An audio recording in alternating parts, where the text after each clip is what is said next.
muy buenas tardes a todas, a todos, especialmente a las autoridades universitarias que hoy nos acompañan, académicos, académicas, estudiantes y por supuesto nuestra invitada y conferencista del día de hoy. En nombre de la Universidad Austral de Chile y de la Vicerrectoría de Investigación, Desarrollo y Creación Artística VIDCA-UACH, les damos la cordial bienvenida a esta charla magistral titulada Pensar el contexto, transformar el entorno, la universidad con enfoque interseccional. Esta actividad se enmarca en el proyecto INES, Innovación en la Educación Superior, Conocimiento más Género UACH, Creación, Cultura en I+D+I+E con perspectiva de género y enfoque interseccional desde el sur austral. Ejecutado por la VIDCA y financiado por la Agencia Nacional de Investigación y Desarrollo, ANID, a través de su concurso INES Género 2022. El proyecto INES Género UACH tiene como principal propósito implementar un plan de desarrollo para la equidad de género en I+D+I+E con foco en el establecimiento de capacidades institucionales que resulten en la disminución sistemática de las brechas de género al interior de la universidad a través de una planificación y ejecución de acciones de promoción, fomento, monitoreo y sustentabilidad con perspectiva de género e interseccionalidad. Este proyecto se alinea además con los procesos de acreditación institucional, apuntando a complejizar las dinámicas del quehacer académico, reconociendo siempre las HACs, las humanidades, artes, ciencias sociales, y a la incorporación de la perspectiva de género como parte del entramado para la producción de nuevos conocimientos siempre con pertinencia territorial. Invitamos sin más a continuación a dar las palabras inaugurales a la directora del proyecto y también directora del Departamento de Creación Artística de esta vicerrectoría, doctora María José Bello.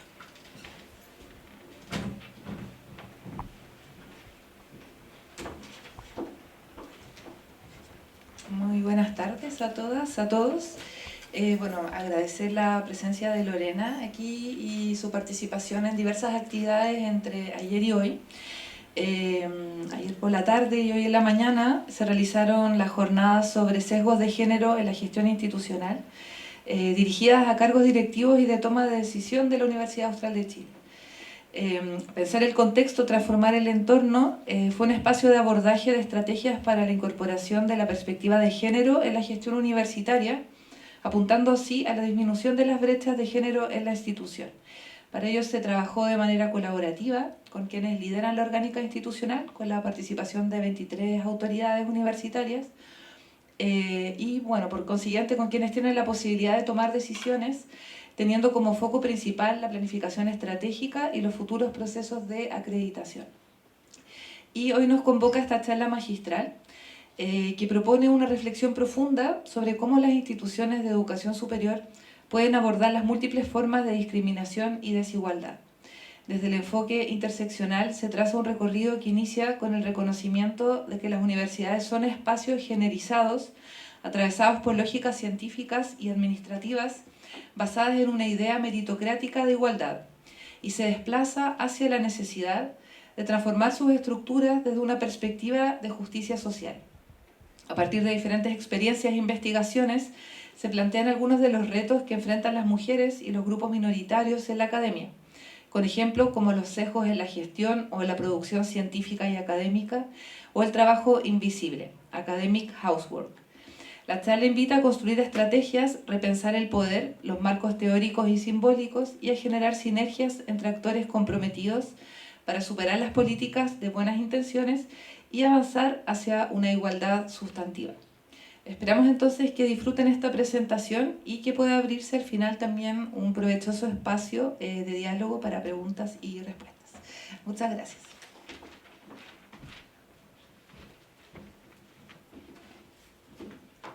Agradecemos a la doctora Bello por estas palabras inaugurales.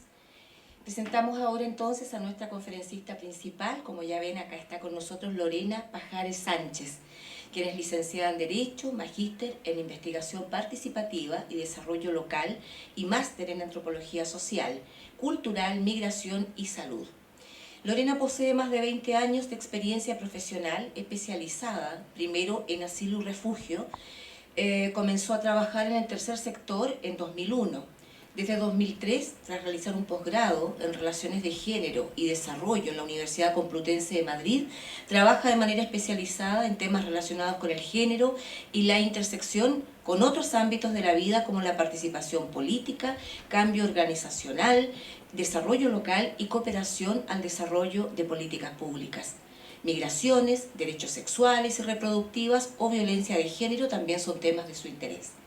Actualmente, Lorena combina la actividad de consultoría y formación con el trabajo de investigación en diferentes proyectos, con un máster en investigación participativa por la Universidad Complutense de Madrid y otro en antropología social por la Universidad de Murcia.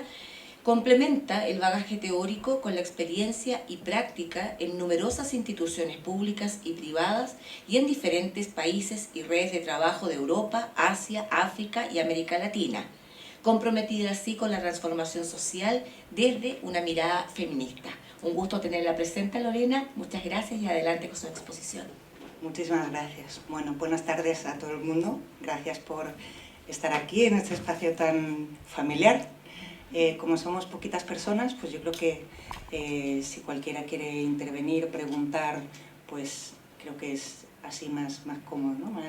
Más cercano, pues sentiros muy libres de participar y de aportar también experiencias desde vuestra parte. Bueno, no quiero empezar sin agradecer a María José y al equipo de Inés Género que están por aquí. Está Katy, Gabriela, por allá, Vicky, por todo el trabajo de organización, por la invitación y por sostener con tanto cariño y cuidado estos días el trabajo que hemos estado haciendo. O sea que muchas gracias por hacer las cosas fáciles. ¿De qué vamos a hablar esta tarde? Porque el título igual no sé si queda muy claro. Bueno, este es el caminito que vamos a hacer, casi que voy a pasar un poco más de puntillas para no extenderme mucho, pero si alguien quiere que en algún momento dado pongamos algún ejemplo, no se entiende bien un concepto o queréis aportar una experiencia contextualizada de esto de lo que estamos hablando, pues creo que puede beneficiar mucho, ¿no? al contenido todas. Bueno, pasaré un poquito de puntillas así por este punto de partida, de qué hablamos cuando hablamos de género, de qué hablamos cuando hablamos de interseccionalidad, y luego pues algunos puntos donde poder poner el foco, iluminar puntos que normalmente no vemos o donde no dirigimos la atención, pues qué lugares de la organización podemos mirar y cuáles son las estrategias que desde otras universidades y desde otros lugares, tanto de América Latina como de Europa, pues están estableciendo un diálogo para compartir qué factores de dificultad, qué factores de facilitación hay para poder implementar esta mirada y algunas estrategias que ya están funcionando como buenas prácticas, o más que buenas prácticas, como prácticas inspiradoras, ¿no? No todo lo que es bueno funciona en un sitio, tiene por qué funcionar en otro, pero por ahí de pronto nos ilumina un lugar por donde empezar a caminar. Entonces, ¿cuál es el punto de partida? Bueno, antes de hablar de interseccionalidad hablamos de género. He traído esta cita de una escritora nigeriana, Chimamanda Ngozi Adichie, que no sé si conocéis, pero os recomiendo mucho. Tiene una novela que se llama Americana, que es una maravilla. Y ella dice, el género no es una conversación fácil de mantener, incomoda a la gente, a veces incluso la irrita.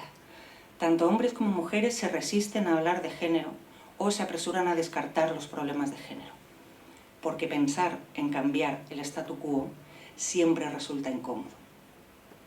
Así que empiezo diciendo que voy a hablar de una cuestión incómoda y que no siempre es fácil. Quienes estamos en el movimiento feminista o trabajando en temas de género lo sabemos, ¿no? Que muchas veces se enfrentan resistencias y hay que andar por ahí vadeando los caminitos y las resistencias. Bueno, este es el punto de partida, entender que todas las organizaciones están atravesadas por el género, igual que todas las relaciones entre las personas, ¿no?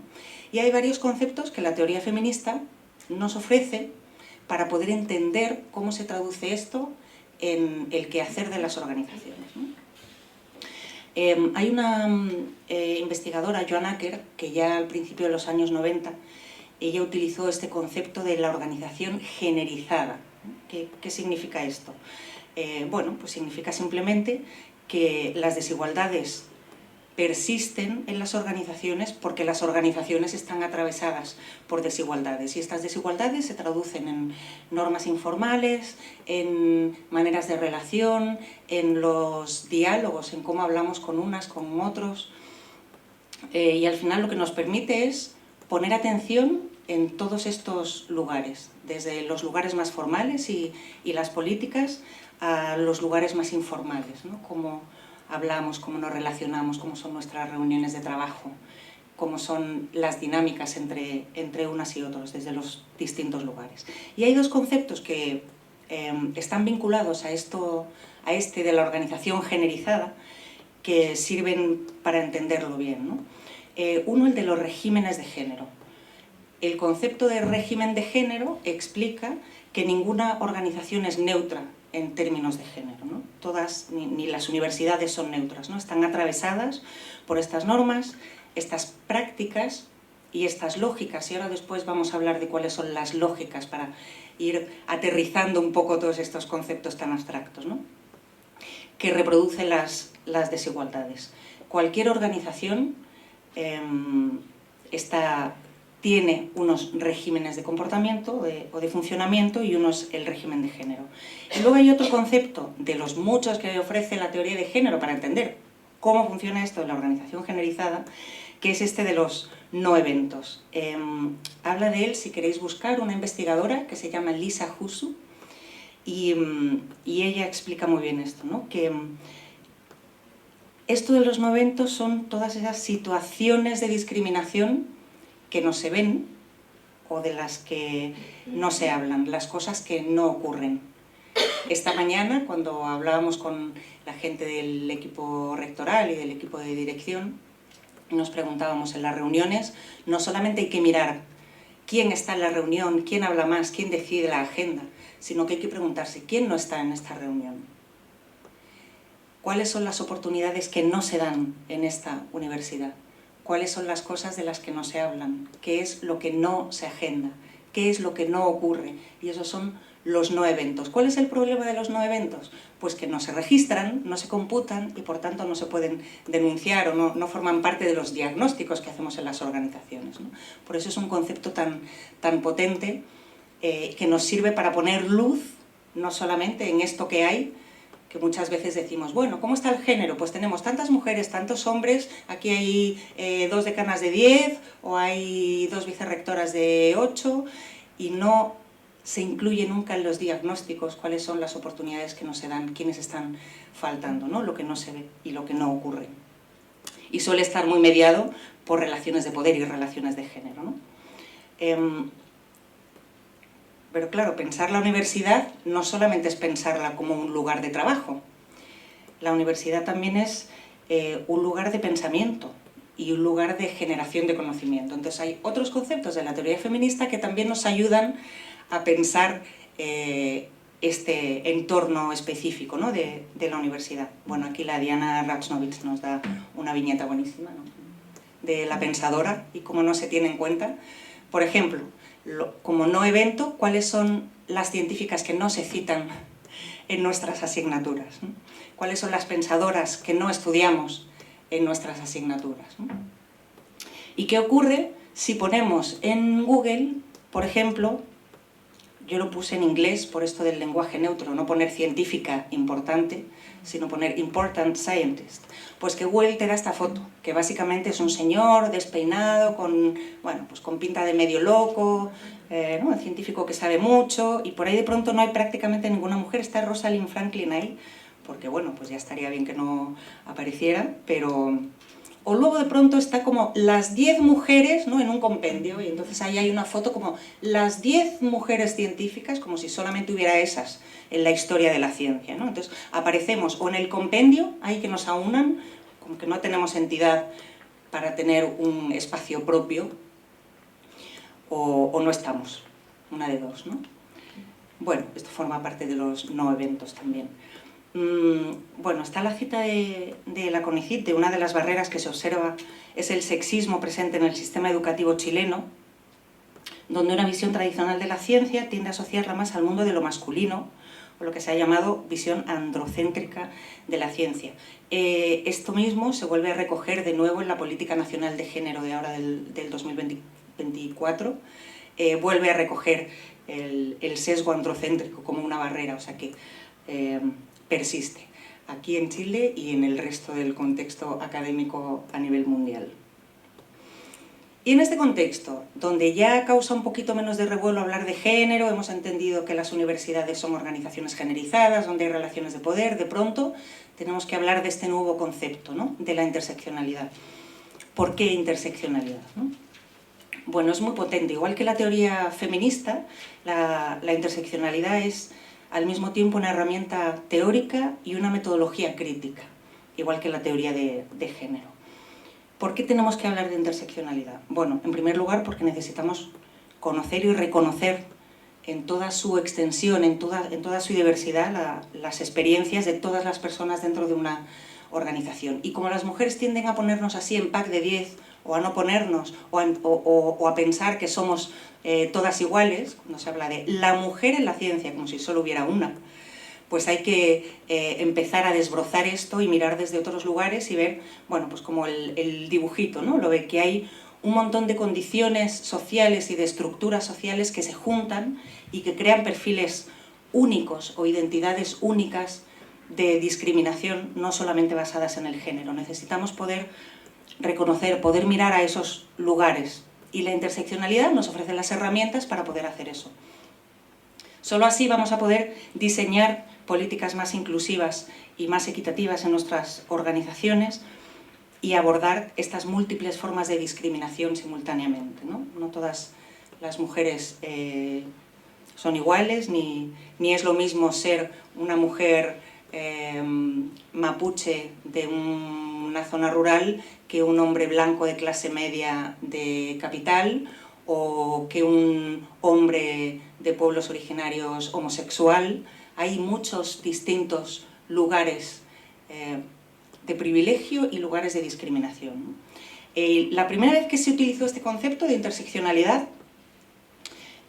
fue en Estados Unidos, fue esta teórica, Kimberly William Crenshaw, que decía que la interseccionalidad es el fenómeno por el cual cada individuo sufre opresión u ostenta privilegio, siempre debemos mirar esta otra cara de la moneda, en base a su pertenencia a múltiples cargas sociales. Luego este concepto ha dado lugar a lo que algunas autoras como Graciela Morgade, por ejemplo, de Flaxo, Argentina, habla del giro interseccional. Bueno, otras autoras, Verena Stolke, desde la antropología, también habla de la interseccionalidad en América Latina, Ochi Curiel, Yudarquis Espinosa. Hay muchas autoras que luego han contextualizado qué lugares de interseccionalidad en cada territorio operan de una forma más potente, ¿no? Esta mañana, pues, la decana de filosofía, Karen, no me acuerdo el apellido, perdón, ella hablaba de la importancia de mirar el cruce de la colonialidad, aparte del cruce del género con la raza y con la historia colonial en América Latina, ¿no? Y de ahí da un lugar específico de discriminación que no ocurre en otros lugares, ¿no? Y cómo se traduce eso en la vida diaria de las personas y en las organizaciones. Y entonces, ¿qué miramos con este concepto, ¿no? Era una herramienta teórica que nos da los conceptos, nos da los lugares donde tenemos que mirar. ¿Cómo se traduce esto en herramientas, en el análisis que tenemos que hacer?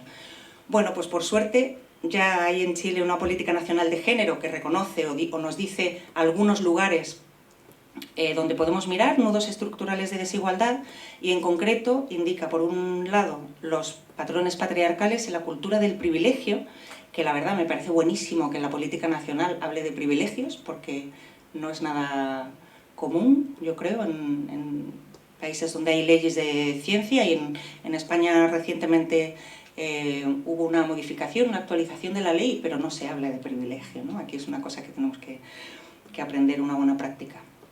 La relevancia de poner el foco en el privilegio. Hay un autor, Michael Kimmel, que él habla de la importancia de hablar del privilegio. Él estudia mucho el tema de las masculinidades y dice, no pensar en la masculinidad es el privilegio de ser hombre, no pensar en el racismo es el privilegio de ser blanco. Y eso se puede aplicar a todos los demás ámbitos, ¿no? Ser una persona sin discapacidad, bueno, pues tienes el privilegio de no tener que pensar en los problemas de accesibilidad, ¿no? Siempre hay que, ¿no? Nos indica que no solamente hay que poner el foco en las personas que están sufriendo la opresión, sino cuáles son los lugares de privilegio, ¿no? para iluminar otros campos de acción, porque si no siempre parece que el problema está ahí, hay que trabajar con estas personas que están discriminadas y se deja de lado como si no tuvieran ningún tipo de responsabilidad social a las personas que están ostentando el privilegio y que al final son quienes están tomando las decisiones, lo más probable. Entonces, bueno, que la política nacional diga que hay que poner el foco en la cultura del privilegio, me parece todo un avance. La concentración de poder y las relaciones de jerarquía, y de eso en la academia se sabe mucho, de las relaciones jerárquicas. Y habla también de la división sexual del trabajo y de la injusta organización social del cuidado. Y en relación con esto hay unas autoras, creo que son de Islandia, si no recuerdo mal, Heistra y otro equipo el equipo de investigación que trabajó con ella, que instauraron este concepto del academic housework, o el trabajo doméstico académico, ¿no? Que serían todas esas actividades de sostenimiento de la vida académica que no están reconocidas para la promoción de la carrera académica, pero que son imprescindibles para sostener la universidad, ¿no? Bueno, pues la atención y el cuidado del alumnado, la participación en determinadas comisiones que no cuentan para la acreditación, bueno, pues todas estas cosas, ¿no? Los trabajos de cuidado y cómo no se tienen en cuenta. En este contexto, algunos retos que están identificando distintas universidades que están empezando a trabajar ya o a aplicar la perspectiva interseccional. Bueno, lo primero que hablan es de esto de las lógicas que decíamos antes, ¿no? Un reto es que esta perspectiva, que a nivel teórico ya hay muchas autoras que la están aplicando, se habla mucho de ello y todavía hay mucho problema para entender cómo puede influir en la toma de decisiones o cómo puede cambiar la universidad. Bueno, pues el reto es cómo hacer que atraviese lo que llaman las académicas las lógicas institucionales. En toda organización hay unas lógicas de trabajo, unos sistemas de trabajo, y en la universidad principalmente confluyen dos. Uno es lo que llaman la lógica académica o lógica científica, que son todos los parámetros meritocráticos, los criterios de excelencia, acreditaciones, etc. Hay una lógica de excelencia académica. Y luego está la lógica administrativa o la lógica burocrática, la manera de hacer las cosas que puede dificultar o no que se puedan aplicar las políticas de género, ¿no? Si se traslada esto que hemos dicho en la política institucional de estamos a favor de la equidad de género, cómo eso se traslada a los procedimientos de la organización. Y de pronto suele ocurrir que esto se evapora. En los procedimientos no está, ¿no? En los planes operativos no está, en los planes estratégicos no está, se ha evaporado, ¿no? La lógica burocrática pesa mucho más que los principios de justicia social, ¿no? No consigue operativizarse en eso. Entonces, el reto es cómo hacer que esta mirada interseccional logre atravesar estas lógicas para que la toma de decisiones tenga esta mirada, ilumine estos lugares de discriminación que normalmente no vemos. Otro, reconocer las resistencias a hablar de género. Ya hemos visto que es un tema que puede incomodar y puede generar rechazo. Y no solo reconocerlas, sino que haya mecanismos institucionales para abordarlas, porque ¿qué suele pasar? Que las feministas de las organizaciones suelen estar enfrentando las resistencias y suelen comentarlo tomando un café en la cafetería y suelen hacerse el apoyo, la sororidad entre pares, pero no hay herramientas institucionales que sostengan la militancia de esas personas que en realidad son quienes están promoviendo el cambio. Son quienes están consiguiendo cambiar la mentalidad de compañeras y compañeros, son quienes están sosteniendo, cuidando al estudiantado, quienes les están apoyando en casos de acoso, quienes están ayudando a hacer una investigación con más perspectiva de género y más perspectiva interseccional, pero no hay mecanismos institucionales para sostener el trabajo de esas personas que se basa mucho en la militancia y que muchas veces terminan quemadas porque son el foco de las resistencias. ¿Quién no ha escuchado alguna vez? Ya está la feminista que viene con sus cositas, ¿no? Lo vivimos todas en nuestro día a día. Si las instituciones no reconocen las consecuencias de esto, que la consecuencia es una pérdida de talento y una pérdida de aprendizaje, y que las personas con más capacidad de cambio terminen quemadas y terminen abandonando la organización, pues poco cambio vamos a poder conseguir realmente, ¿no? Esto todavía es un reto.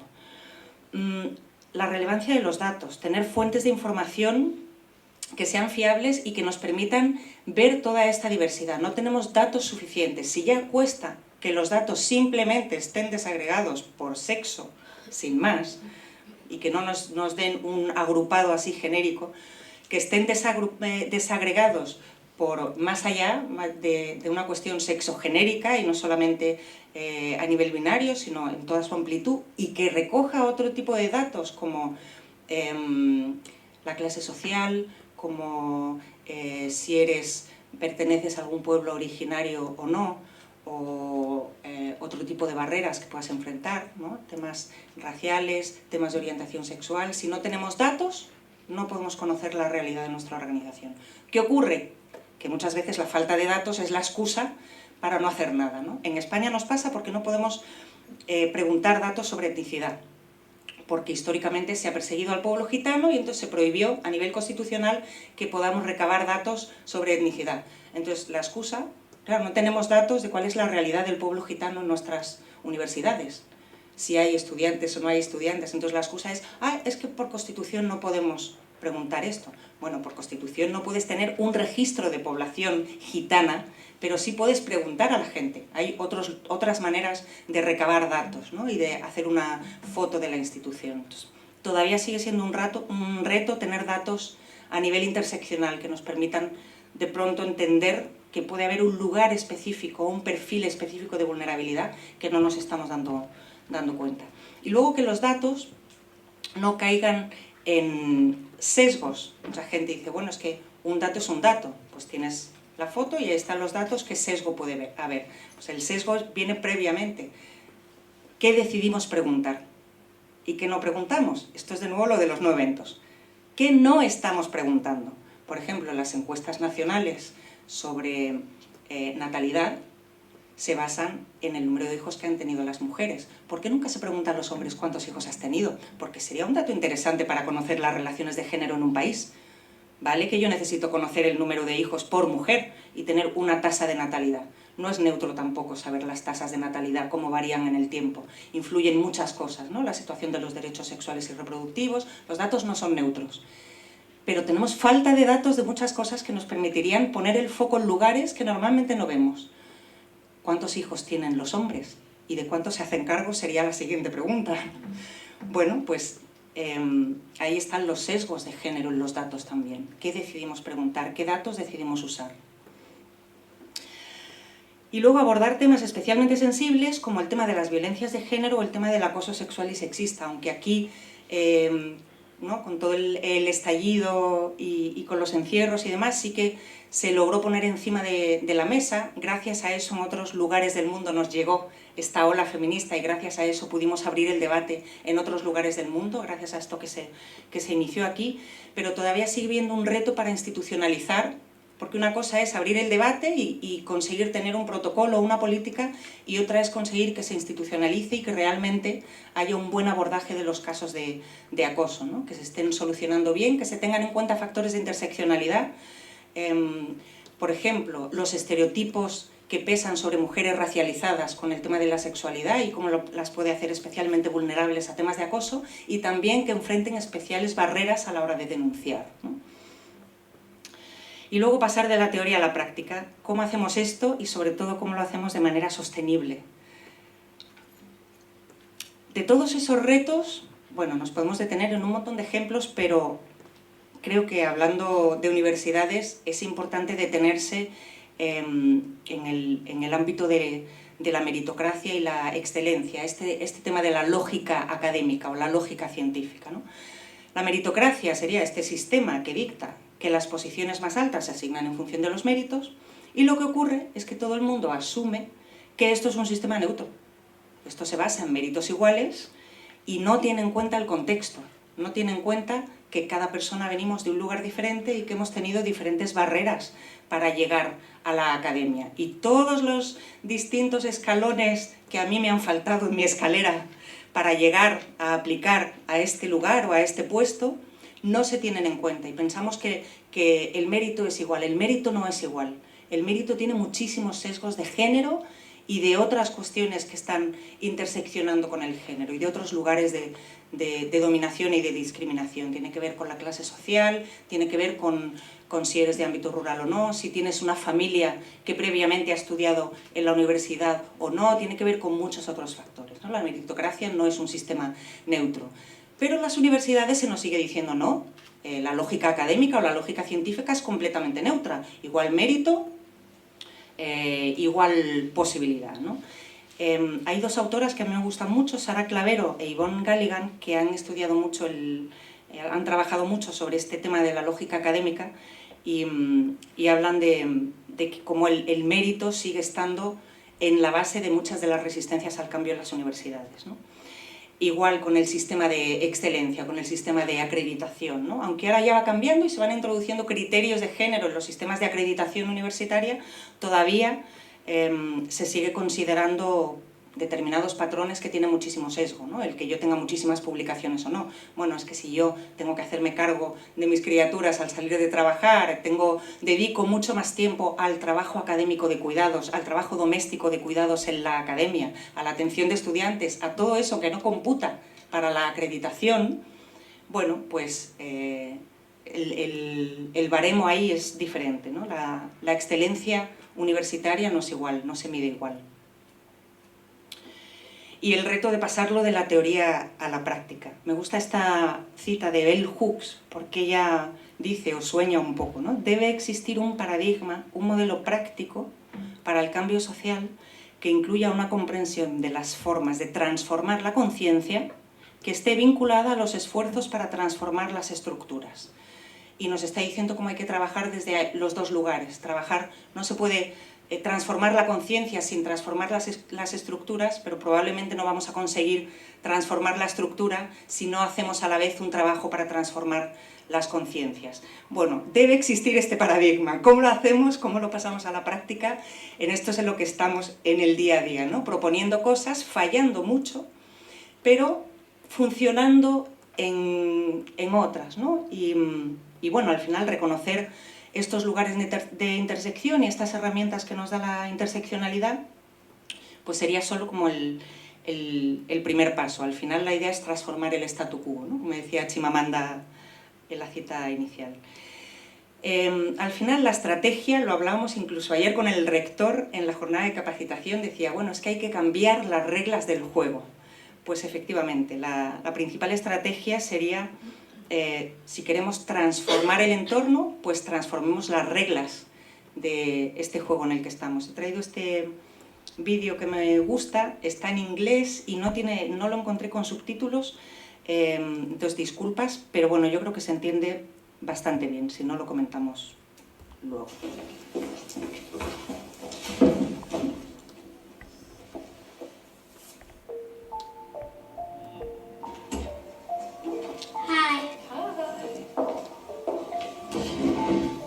We're going to play a game today. The highest card wins. So, first card. 7. You win that round? Yes! Well done. Sorry, I've got 5. Do you win again? It's a king and a queen, so that means I win. Why?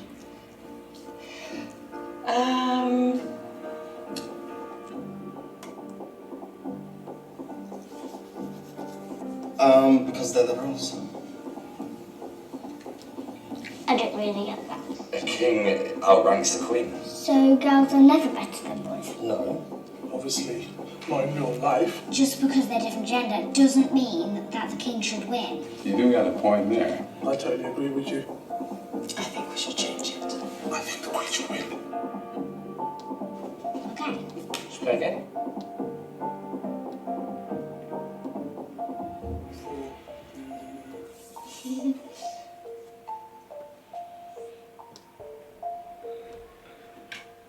Bueno, creo que se entendía bien. Básicamente las reglas del juego donde el rey vale más que la reina y todo el mundo lo asume y juegas a las cartas sin cuestionar las reglas. Y en las organizaciones nos pasa un poco lo mismo, pues jugamos al juego sin cuestionar, ¿no? Por qué esto es así, quién decidió este sistema meritocrático y por qué seguimos en él, ¿no? Como al final cambiar Cambiar las reglas es preguntarse también por quién define el significado de las cosas y quién está decidiendo las normas y sobre todo por qué no se pueden cambiar, ¿no?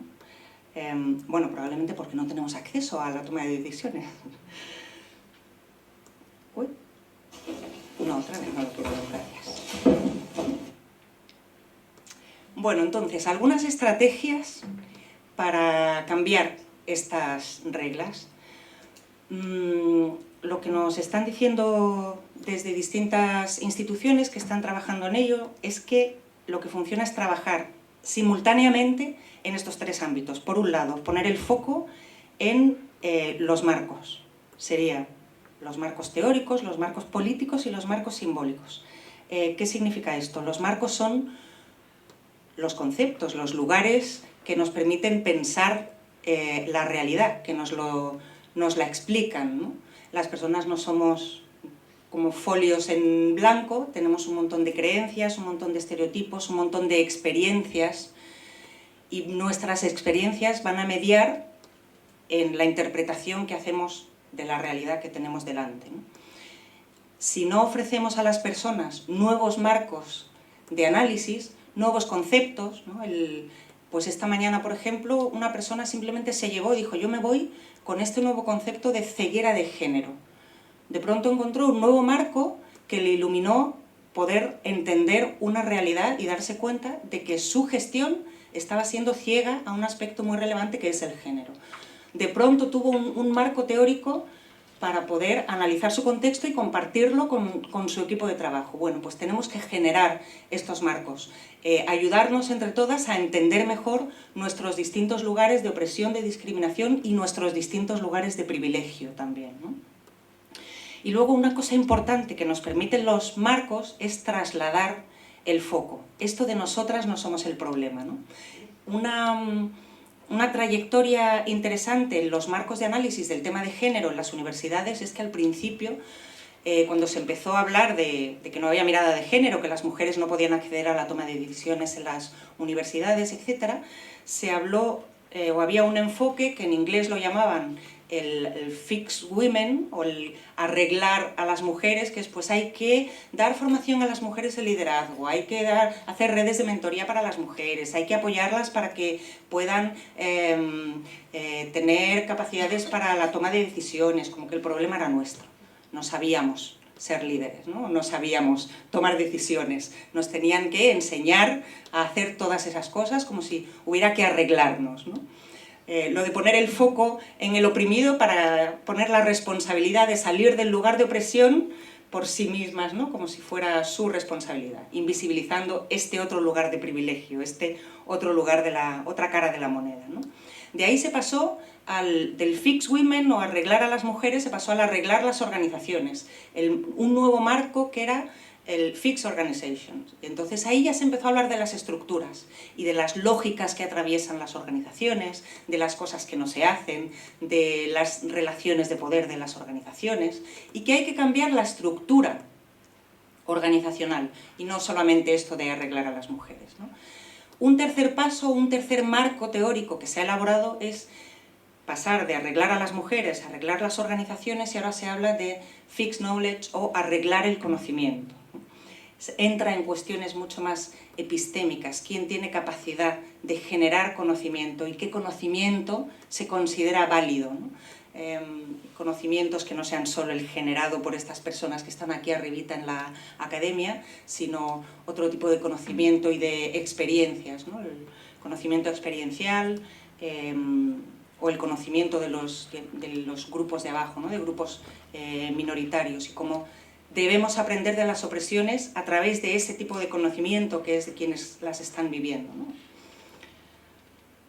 Bueno, al final los marcos se trata de crear sentido. Lo bueno de los marcos es que los marcos que conseguimos que permanezcan en el tiempo, un tiempo suficientemente largo, son los marcos que terminan asentándose casi como sentido común. Entonces tenemos que seguir reforzando siempre nuestros marcos teóricos, nuestros marcos conceptuales y los marcos de pensamiento. Y al final crear sentido, hay una filósofa, Celia Amorós, que dice: si conceptualizamos mal, politizamos mal. Si no tenemos buenos marcos, no vamos a tener buenas políticas, ¿no? La segunda estrategia sería, a la vez que estamos generando estos marcos, necesitamos poner el foco en las relaciones de poder y en las relaciones de privilegio. Y sobre todo enfocar en lugares muy específicos donde se concentra el poder. Él sigue la pista del dinero, que nos sirve desde para una novela negra hasta para hacer un análisis de género de una organización. El poder de los recursos, quién asigna el dinero y a qué se asigna. Y también el poder de los recursos de conocimiento. El conocimiento es un recurso. Hay mucho conocimiento de género en las instituciones, hay muchas académicas feministas que desde sus distintos lugares están generando un conocimiento de género y un conocimiento interseccional que se pierde en las organizaciones, que no se rescata, desde que cuando se hace la planificación estratégica se pregunta a las académicas feministas, ¿no?, cómo se puede mejorar la planificación. No sé si algunos han preguntado, pero el conocimiento también como recurso, ¿no? El poder de los procesos y particularmente el poder de los procesos de toma de decisión, ¿no? Quién está tomando las decisiones y quién no. De nuevo poner el foco en quién falta en estos procesos de toma de decisiones. Y el poder del significado. ¿A quién estamos dando entidad epistémica o capacidad epistémica para generar significado, para decidir las reglas del juego?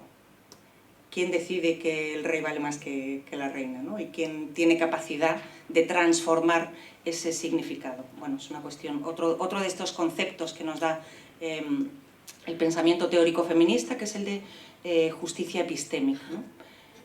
Sara Clavero y Yvonne Galligan, que citaba antes, también trabajan mucho en este tema de la justicia epistémica, si queréis buscar. Y Fricker, ¿cómo se llama? Miranda Fricker. Y aquí, por ejemplo, Rita Segato, también en Argentina, desde el ámbito de la antropología trabaja bastante estos temas, ¿no?, que es interesante. Y luego, por último, como estrategia, generamos los marcos, iluminamos los focos de poder y cuestionamos las relaciones de poder, pero sobre todo generamos sinergias. Primero, con los vínculos intrauniversitarios, cuáles son, dónde están, ¿no?, estas académicas feministas o este estudiantado militante que desde distintos lugares de opresión o de discriminación y desde distintas identidades está o puede ayudarnos a promover el cambio, ¿no? Hay redes, hay cauces de participación, cuándo se les pregunta, cuándo pueden participar. Bueno, vínculos intrauniversitarios y entre los distintos estamentos, ¿no? Las redes interuniversitarias, aquí ya por ejemplo tenéis la red de proyectos Inesgénero, ¿no?, que es un buen espacio de intercambio de buenas prácticas y saber qué ya está funcionando en una universidad, que quizá podemos probar aquí, quizá adaptándolo al contexto, pero aprender unas de otras. Y luego los vínculos con movimientos sociales. Sigue habiendo esta separación, no sé acá en Chile cómo estará, pero por ejemplo en España se critica mucho al ámbito académico porque no dialoga suficiente con los movimientos feministas de calle, ¿no? No sé si aquí es más o menos igual o hay un poco más de diálogo, pero suele ser una de las críticas, ¿no? ¿Cómo generamos estos vínculos y este diálogo? Porque al final lo bueno que tiene la teoría feminista y el feminismo es que, lo bueno que tiene el feminismo es que no solamente es una teoría crítica, sino que también es un movimiento social y está en permanente interpelación, desde la calle, desde el estudiantado, desde los distintos lugares hasta los lugares más de pensamiento. Y esa interpelación es una de las cosas que ha hecho avanzar tanto la teoría feminista, ese cuestionamiento permanente. ¿Cómo eso lo rescatamos desde la universidad? Porque eso es conocimiento también. Y ese conocimiento feminista, ¿dónde está, ¿no? ¿Qué sinergias estamos haciendo para aprender a hacer las cosas de otra manera, ¿no? Bueno, sería la combinación de estas tres estrategias, que no estoy diciendo que sea fácil, pero es lo que dicen que funciona. Hay algunos ejemplos prácticos, sobre todo enfocándome en esta última parte de las sinergias, de comunidades de prácticas. En concreto, bueno, esta porque es la que conozco más de primera mano, y las siglas de COP, de Community of Practice o Comunidad de Prácticas de América Latina y Caribe dentro de la Cátedra UNESCO, y que forma parte de un proyecto que se llama Inspire, que está financiado con fondos de la Comisión Europea, y que la idea del proyecto es crear como un centro de excelencia en género que permita precisamente esta vinculación entre la teoría y la práctica y generar comunidades de prácticas de distintos países, no solamente dentro de Europa, sino también de América Latina, ¿no? En concreto, esta comunidad de prácticas está centrada solo en las universidades de América Latina, en concreto de Argentina, Chile, Colombia, México, Perú y Panamá. De Chile hay 2 universidades que forman parte de esta. Una es la Tecnológica Metropolitana, creo que se llama. Sí, UTEM. La UTEM, exacto. Y la otra es la Diego Portales. ¿Diego Portales? Sí. Son las 2 que están. Y bueno, es bonito también el diálogo, ¿no? De aprender de lo que se está haciendo aquí y lo que podemos rescatar allí, de cosas que pueden estar funcionando en universidades, por ejemplo, del este de Europa, que no tienen nada que ver con lo que estamos haciendo en países del sur o con lo que pueden estar haciendo los países nórdicos de Europa. Hay una comunidad de prácticas de toda la zona de Serbia, Montenegro, toda la parte de ex-Yugoslavia, que tienen una historia muy específica, ¿no? Y bueno, pues todo el diálogo que se genera entre estas universidades, pues estamos aprendiendo un montón ahí. Y bueno, pues el trabajo que están haciendo es esto, impulsar la creación y fortalecer la implementación y la evaluación de las políticas de igualdad de género en universidades y centros de investigación de América Latina. Entonces, bueno, pues ahí os invito a mirar en el vínculo del Inspire, que tienen algunos materiales. Acaban de publicar hace poco un documento sobre interseccionalidad y sobre los retos. Creo que es Mariana Gaba, que es de la Diego Portales, que está escribiendo mucho sobre los retos de aplicar esta mirada interseccional en la práctica de la universidad y la experiencia que desde la Diego Portales están teniendo, ¿no? Muy interesante.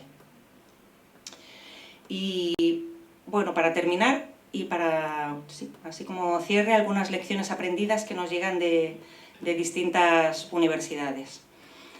El primero es que el cambio se basa en la evidencia, pero más datos no conducen a más justicia. Con los datos tenemos que hacer algo, ¿no? ¿Qué hacemos con los datos? Es imprescindible tener diagnósticos, saber cuál es la realidad, y necesitamos datos que iluminen esta realidad interseccional, no solamente de género, sino de otros lugares. Pero no solo basta con eso, ¿no? Hay universidades que dicen, bueno, yo ya tengo mis datos, ¿no? Tengo tantas mujeres titulares o tengo el estudiantado tan diverso, pero ¿qué están haciendo con esos datos, ¿no? Entonces no podemos dejarlo ahí. Iniciar varias medidas al mismo tiempo tiene un efecto más fuerte, y sobre todo medidas que vienen desde lo informal, ¿no? Rescatar estos cauces de participación de estudiantado, por ejemplo.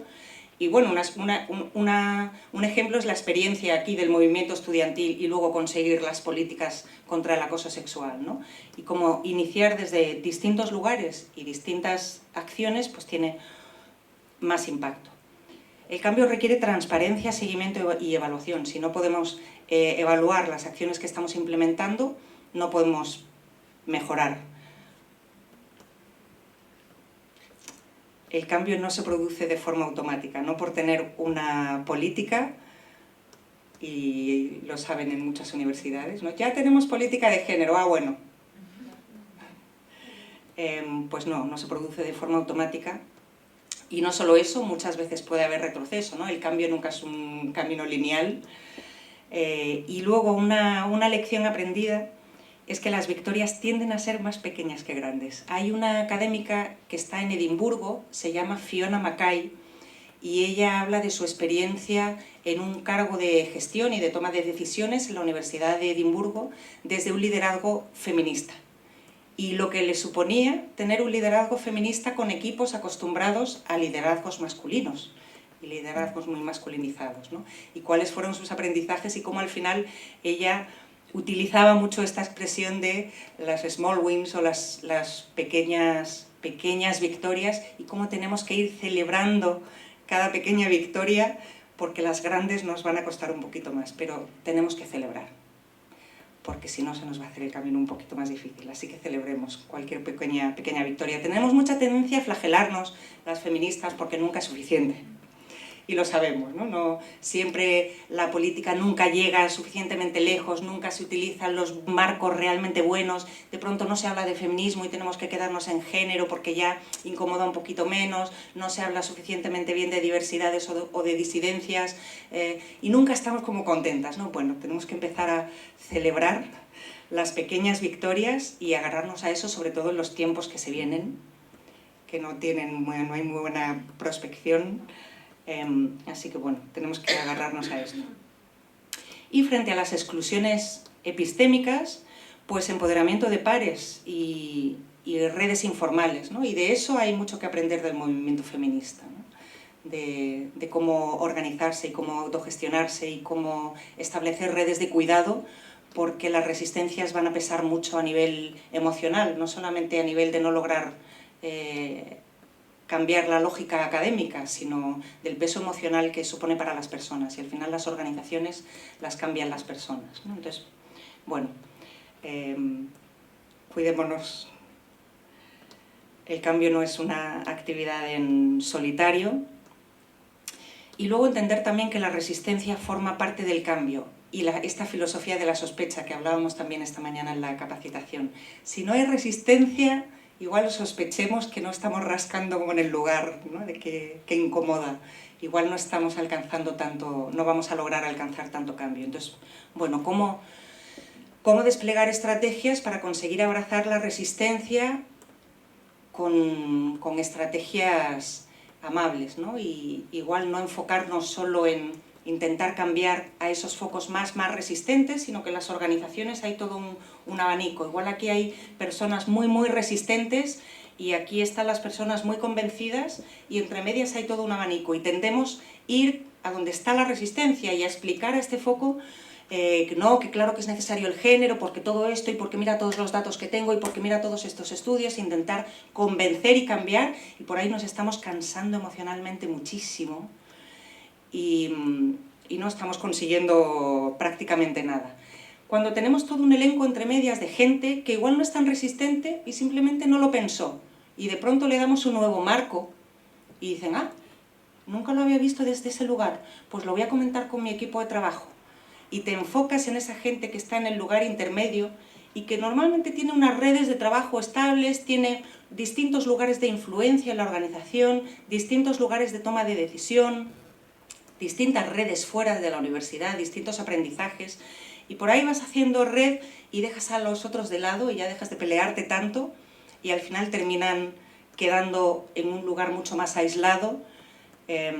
Y bueno, conseguimos como bloquear las resistencias desde un lugar de sororidad y de solidaridad, ¿no? Entonces, bueno, como centremos un poquito la gestión de las resistencias ahí. Y luego Gloria Bonder, de la Cátedra UNESCO, de Flaxo, Argentina, ella habla de esto, de la necesidad de pasar de lo deseable a lo posible, y sabemos como feministas que estamos siempre en lo deseable y en la utopía, y bueno, y esto de Galeano, de al final la utopía nos sirve para caminar, pero ¿cómo pasamos de esto deseable a lo posible, ¿no? Bueno, pues juntémonos para pensarlo, ¿no? Juntas y entre todas, pues igual conseguimos llegar un poquitito más lejos, celebrando todas estas pequeñas victorias. Y bueno, pues yo lo dejo aquí. Muchas gracias, pero espero que tengáis comentarios, experiencias que compartir, dudas.